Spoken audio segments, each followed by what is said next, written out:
Creo que no te vas a sorprender si te digo que el mundo está cambiando a una altísima velocidad, pero aunque seas consciente de ello, que lo eres, seguramente cuesta un poco más entender la magnitud de todos los cambios que está habiendo al mismo tiempo. En pocas palabras podríamos decir que el orden internacional que había hasta el momento, que se construyó después de la Segunda Guerra Mundial tras 1945, está dejando de existir. Lo que pasa es que, como vivimos dentro de él, vemos que hay cambios, que pasan cosas constantemente, pero no somos conscientes de la magnitud total de esos cambios. Y en este vídeo lo que voy a intentar es ayudarte a que lo comprendas y arrojar un poco de luz sobre la imagen más global, porque siempre estamos hablando de lo concreto, de la última tontería que ha hecho Donald Trump, del último bombazo, del último alto al fuego. Vamos a separarnos un poco y mirar desde arriba. Y para comprender de verdad qué es lo que está ocurriendo, hay que empezar por una idea que va a incomodar a más de uno, porque el relato oficial sobre lo que está pasando ahora dice más o menos lo siguiente. El orden liberal estaba funcionando bastante bien, llegó Donald Trump, llegó el populismo, llegó China y ahora todo pues se complica un poco. Ese relato es más o menos conveniente, es ordenado, acepta que hay un cambio, pero tampoco te dice que esto es tan radical, que es muy complicado, y lo esencial es falso al mismo tiempo, porque la verdad es bastante más perturbadora. Este orden no está muriendo, a pesar de las élites que lo construyeron. Está muriendo precisamente porque a esas élites ya no les convenía sostenerlo. Y eso cambia absolutamente todo lo que creías saber sobre este momento. Pero vamos a ir por partes para intentar explicarlo mejor. El orden que está desapareciendo nació, como os decía, en 1945 con una promesa muy concreta: que las grandes potencias occidentales, lideradas por los Estados Unidos, por supuesto, construirían un sistema de instituciones, de reglas y alianzas que garantizarían la paz, el comercio y el progreso. Esto es el Fondo Monetario Internacional, el Banco Mundial, las Naciones Unidas, la OTAN, el sistema de libre comercio a nivel mundial, todo ese andamiaje institucional que damos por sentado, que aparece siempre en los telediarios como si fuese el mobiliario natural, tu mesita del IKEA, y es en realidad una construcción de apenas 80 años. Y tiene también fecha de caducidad. Una cosa que nos habían dicho que no, que la historia ya se había acabado y que a partir de ahora siempre iba a ser así esto. Ahora bien, ese orden nunca fue el paraíso, hay que ser conscientes que algunos lloran ahora, que lo están viendo declinar. Dicen, ojalá volviésemos al pasado cuando todo era bonito, precioso y bello. No es cierto. Era un sistema, siempre lo fue, diseñado por Estados Unidos, para Estados Unidos y con algunos beneficios, por supuesto, distribuidos hacia afuera cuando convenía y cuando no quedaba más remedio, como con Europa. Un sistema de libre comercio que abrió mercados para las corporaciones occidentales y al mismo tiempo destruyó el empleo industrial en el norte global y en el sur simultáneamente. Un sistema que predicaba democracia y derechos humanos, mientras por supuesto la CIA iba organizando golpes de Estado en Chile, en Guatemala, en Indonesia, en el Congo, en Argentina. Un sistema financiero basado en el dólar, cómo no, que penalizaba sin piedad a cualquier país que se atreviera a buscar alternativas. Ese orden no era el bien universal. Era la hegemonía, era lo que mandaba, y manda de hecho un poco, aunque estemos en el final. Y la hegemonía sirve, ante todo, para quien la ejerce, para quien está en el centro de eso. Durante décadas funcionó, sin embargo, a pesar de que era un poco farsa, todo orden es de alguna manera un poco una farsa, pero este funcionó durante mucho tiempo y esa farsa fue creída por millones. No porque fuera justo, sino porque producía suficiente estabilidad y suficiente crecimiento como para que la mayoría de Occidente no tuviera razones demasiado urgentes para rebelarse contra ese sistema. Y entonces llegó la globalización financiera de los años 90. Y las élites tuvieron que tomar una decisión. De hecho, la tomaron bastante claramente. Una decisión que se vendió como un progreso inevitable, como la lógica irresistible del libre mercado. La decisión fue mover la producción industrial hacia donde la mano de obra era más barata, concentrar los beneficios en la cima para tener que pagar lo menos posible y poder repartir más a sus accionistas y convencer a las mayorías de que el crecimiento del Producto Interior Bruto les beneficiaba a ellos también, aunque sus salarios reales se estancaran. Esto es lo típico. Si mi vecino gana 5.000 euros y yo gano 1.000 euros, entre los dos ganamos 6.000 euros y tenemos 3.000 para cada uno per cápita. No es mentira. Yo sigo ganando 1.000 y el otro está ganando 6.000. Bueno, pues ahora imaginaos esto, pero multiplicado por millones y millones y con una diferencia abismal. Eso es lo que se ha producido durante los últimos años. Y esa fórmula más o menos iba funcionando y luego explotó. Explotó sobre todo a partir del 2008, cuando quedó claro que el sistema financiero que sostenía esa prosperidad ficticia era un castillo de cartas construido sobre hipotecas basura, Explotó también en las urnas, cuando los trabajadores del medio oeste estadounidense, que habían perdido sus empleos manufactureros porque se los llevaron a otros países para producir más barato, votaron masivamente por un candidato que al menos nombraba su problema. Ese candidato era Donald Trump. Explotó también con el Brexit, explotó en el ascenso de la extrema derecha en Francia, en Italia, en Alemania, en Hungría, aunque ahora haya perdido. En todos los países donde la promesa de la globalización se había convertido en realidad en precariedad, para que unos pocos ganasen más que nunca. Las élites construyeron ese sistema observando todo esto. Lo analizaron, contrataron a los mejores consultores del mundo para entenderlo y tomaron entonces otra decisión.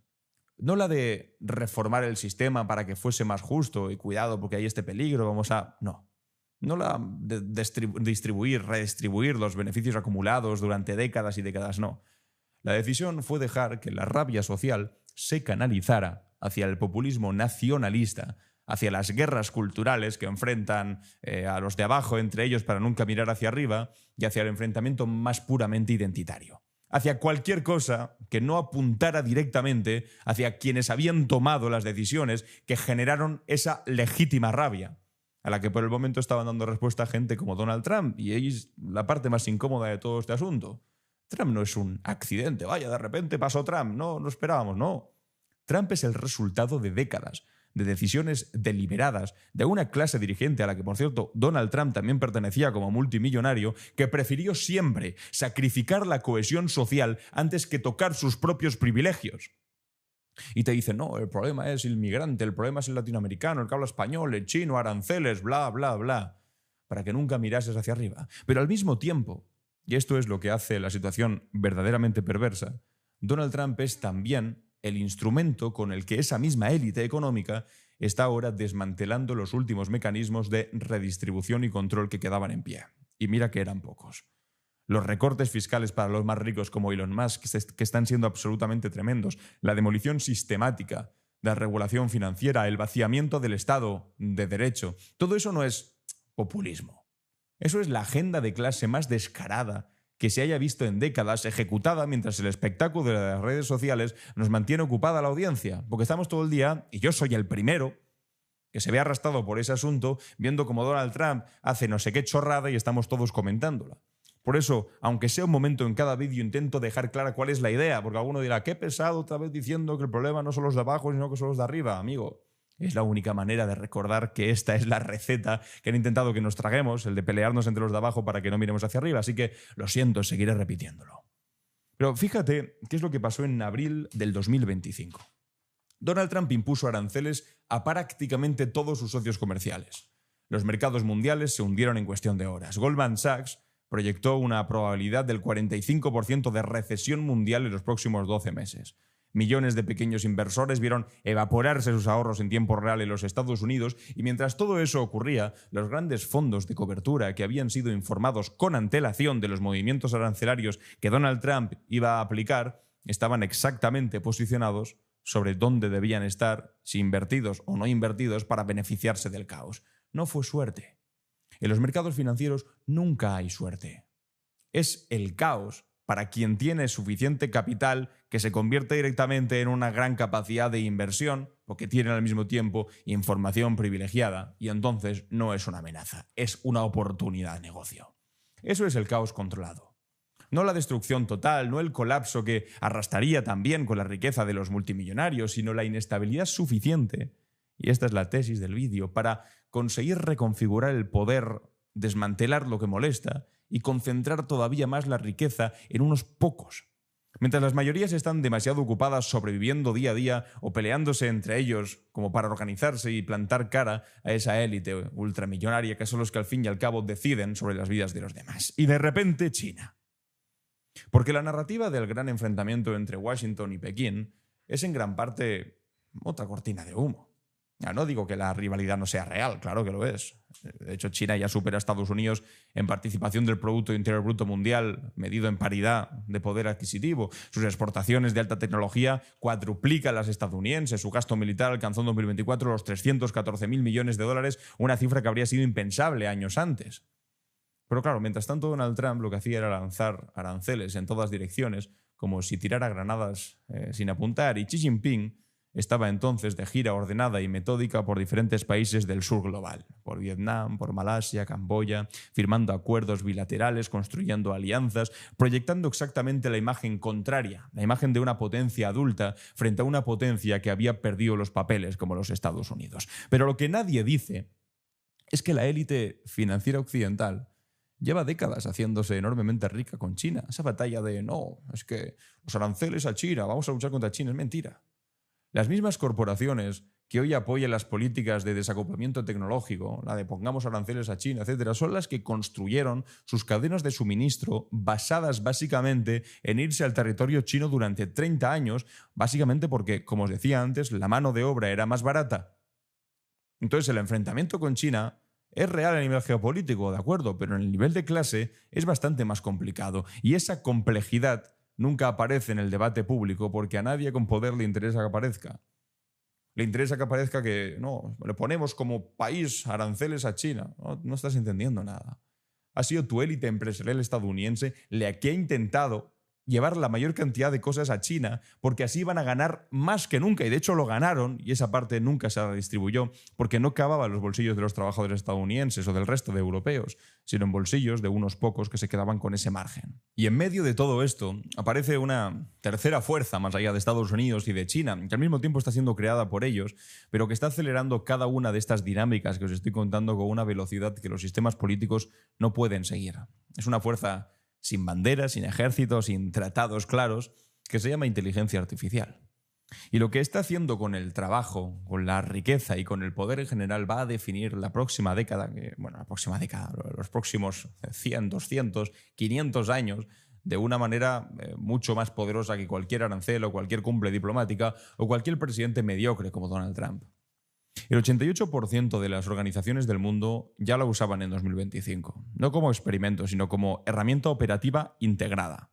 El Foro Económico Mundial calcula que para 2030 van a desaparecer 92 millones de empleos y se van a crear otros 170 millones que no tienen nada que ver con lo que existe ahora mismo. Esos números suenan casi equilibrados, hasta que te preguntas quién pierde y quién gana, o si esos supuestos empleos que se ganan son empleos que los gana una persona de clase trabajadora que vivirá mejor, o son empleos que ahora va a ejercer un robot que no tiene que descansar, que no tiene que afiliarse a un sindicato y que va a sustituir la fuerza bruta de una persona haciendo un trabajo que es en esencia positivo, liberar fuerza de trabajo, siempre y cuando el beneficio de eso quede en los bolsillos de todos y no solamente el de unos pocos inversores.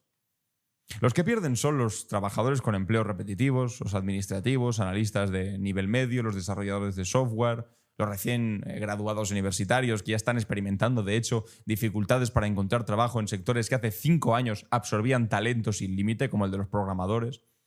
Y los que ganan son los que supervisan, los que diseñan y los que venden esos sistemas que hacen el trabajo de manera automatizada. Y la brecha no se está cerrando, se está abriendo. En España, según investigaciones de la Universidad Complutense de Madrid, el coeficiente de desigualdad sería un 21% menor si la inteligencia artificial no operara a día de hoy. El 10% más rico aumenta su cuota salarial año tras año. El 50% más pobre la ve estancada o en caída libre. ¿Y qué están haciendo los gobiernos occidentales ante esto? Pues exactamente lo mismo que hicieron frente a la desindustrialización de los años 90. Prometer formaciones, hablar de transición justa, publicar informes muy preocupados y entregar los beneficios a las mismas corporaciones tecnológicas que ya concentran una parte desproporcionada de la riqueza global. Estamos hablando de empresas que además no pertenecen a Europa, pertenecen a la élite estadounidense. Al mismo tiempo que, por ejemplo, Microsoft anuncia 15.000 despidos, acaba de hacer también Meta, los propietarios de Facebook, Amazon hace exactamente lo mismo. El patrón es idéntico al de la globalización financiera en su momento, solo que ahora va más rápido todavía, es más cognitivo y es mucho más difícil de resistir, porque en esta ocasión el enemigo no tiene cara de empresario con fábrica en China humeante. Tiene cara de aplicación de teléfono o de tío que hace surf en Silicon Valley, en California, y tiene una empresa tecnológica que realmente te conoce mejor de lo que te conocen tus padres. Y hay una dimensión más de la inteligencia artificial que casi nadie conecta con todo lo anterior, y es que los centros de datos que hacen funcionar estos sistemas van a consumir, según la Agencia Internacional de la Energía, casi el doble de electricidad en 2030 que hoy. Es decir, la demanda energética global se va a disparar para unas máquinas que piensan y que no son en esencia malas, sino que pueden utilizarse esencialmente mal, que es muy diferente. La inteligencia artificial puede ser el mayor logro, la mayor tecnología desarrollada de la historia de la humanidad que permita liberarnos del trabajo más duro, más zafio y más horrible a los seres humanos, o puede convertirse en el yugo definitivo que nos someta a todos de una manera que ni siquiera podemos imaginar a día de hoy. Pero claro, para que todo eso ocurra, hace falta un hardware, unos centros de datos, una cantidad de tecnología que se tiene que desarrollar y que además ahí entra el asunto de Taiwán, se está desarrollando casi en exclusiva en muchas fábricas de Taiwán, que es una isla que China reivindica como territorio propio, que también tiene sus propias tensiones geopolíticas genuinas. Y el futuro de la inteligencia artificial y el punto más peligroso del planeta, en el sentido de un espacio que está siendo reivindicado por China, pero que al mismo tiempo quiere ser defendido por los Estados Unidos, entre comillas, ya sabéis cómo defienden cosas, sobre todo desde Estados Unidos o desde el gobierno de Donald Trump, se convierte en el punto más peligroso del planeta. Y nadie que tenga poder suficiente para cambiar esa dependencia tiene un incentivo real para hacerlo mientras los beneficios sigan fluyendo. Es que, atención al patrón, igual me estoy volviendo un poco críptico aquí, pero esto no es incompetencia, nunca ha sido de incompetencia, una cuestión de que la gente no sepa hacer lo que tiene que hacer, o sobre todo nuestras élites. Es una lógica coherente de clase que se repite con una regularidad que debería escandalizarnos. Esto es privatizar los beneficios, socializar los riesgos, mantener suficiente inestabilidad para justificar la concentración de poder en unas pocas manos y cuando el sistema amenaza con romperse de verdad, entonces buscar un chivo expiatorio. Que siempre, pues, el inmigrante, el rival geopolítico, el país adversario, el algoritmo como algo impersonal, cualquier cosa que no señale a quien tomó las decisiones. El mundo poshegemónico, después del 1945, en este mundo en el que se está acabando, que están haciendo ahora mismo, al mismo tiempo, otra cosa nueva, podría haber sido mucho más justo que el que nos precede. De hecho, debería haberlo sido. Hay economistas, instituciones internacionales, movimientos políticos que llevan años señalando exactamente cómo construirlo. Pero claro, la OCDE, la OIT y el FMI convergen en una advertencia que se repite informe tras informe y que ningún gobierno ejecuta con la urgencia real que merecería. Y es que sin justicia, en la transición tecnológica, la modernización no va a estabilizar las democracias, las va a destruir lentamente desde dentro. Y hay multimillonarios como Peter Thiel, que es el máximo patrocinador del vicepresidente de los Estados Unidos, J.D. Vance, que está hablando de una especie de tecnocracia, entendía como el gobierno de las grandes tecnológicas, de los grandes multimillonarios, que quieren desembarazarse de esa cosa tan molesta que es la democracia y empezar a hacer un régimen en el que sean ellos quienes toman las decisiones sin tener que hacer esa cosa tan molesta de preguntarle a la gente qué es lo que opina. Porque ese mundo justo del que os estaba hablando requiere que las élites que controlan estos procesos acepten perder parte de lo que tienen y aún así seguir siendo los más ricos y más poderosos, pero sin ser una cosa obscenamente, diría incluso que trasciende lo material y que empieza casi a acercarse al nivel de deidad, de creerse dioses a sí mismos. Y eso históricamente, eso de que las élites digan, bueno, voy a renunciar un poco porque me lo han pedido por favor, eso históricamente no ocurre. No ocurre sin presión, sin organización, sin movimientos capaces de hacer que el coste de no cambiar sea mucho mayor que el coste de cambiar. Lo que hay en cambio es, el foro de Davos y los mismos actores que siempre ha habido, reuniéndose en el mismo hotel de lujo de siempre, con las mismas presentaciones sobre el futuro del trabajo y la gobernanza de la inteligencia artificial de los últimos años, tomando decisiones que afectarán a miles de millones de personas en salas en las que esas miles y millones de personas jamás serán invitadas ni aceptadas. El orden del 45, como os digo, se está yendo no por accidente, no por la irrupción inevitable de fuerzas históricas que nadie podía controlar, se está yendo porque quienes lo construyeron calcularon que ya no les conviene sostenerlo. Que el caos que viene después, bien gestionado, es un negocio espectacular, mejor que el orden que había hasta el momento. La pregunta entonces no es cuál de las dos potencias va a ganar la rivalidad del siglo. La pregunta es si las mayorías van a ser capaces de organizarse lo suficientemente rápido como para que el mundo que nazca de ese desorden no sea simplemente una versión más concentrada, más vigilada y más difícil de cambiar del que está muriendo ahora mismo. Porque si la respuesta es no, si este intervalo lo resuelven solo los de siempre, ya sabemos exactamente cómo termina. Y lo hemos visto antes en tantísimas ocasiones. Siempre termina igual, con el extra de que ahora todavía puede ser bastante más horroroso. En fin, amigos y amigas, os leo en los comentarios a ver qué pensáis sobre esto y nos vemos en el siguiente vídeo.